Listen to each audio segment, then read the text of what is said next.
Hello everyone, welcome back to my next blog. আজকে আমি তোমাদের সঙ্গে আমার মর্নিং রুটিন শেয়ার করছি এবং তার সঙ্গেই আমি তোমাদের সঙ্গে কিছু কথাও বলবো। তো আমি সকালে মর্নিং ওয়াক করতে গিয়েছিলাম আজকে। এরপর বাড়িতে এসে আমি একটু আদা দিয়ে চা করলাম, লাল চা। মানে আমি সকালে দুধ চাটা খাওয়া ঠিক একটা পছন্দ করি না। এরপর আমি আমার বেডটাকে ক্লিন করে নিলাম।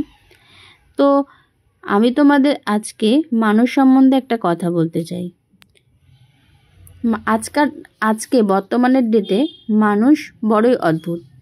কারণ মানুষ প্রার্থনা করার সময় ভাবে ভগবান সব দেখছেন, কিন্তু নিন্দা করার সময় সেটা ভুলে যায়। পূর্ণ করার সময় ভাবে ভগবান সব দেখছেন, কিন্তু পাপ করার সময় সেটা ভুলে যায়। দান করার সময় ভাবে ভগবান সব দেখছেন, কিন্তু চুরি করার সময় সেটা ভুলে যায়। আর কারো সেবা করার সময় ভাবে সবার মধ্যেই ভগবান আছে, কিন্তু কাউকে আঘাত করার সময় সেটা ভুলে যায়। এরপরও মানুষ নিজেদের বুদ্ধিমান ভাবে। কি অদ্ভুত না মানুষ। তো চলো আমি এরপর স্ট্রেচিংটাও করে নিলাম। এরপর দেখা হচ্ছে নেক্সট ব্লগে। এখনকার জন্য টাটা।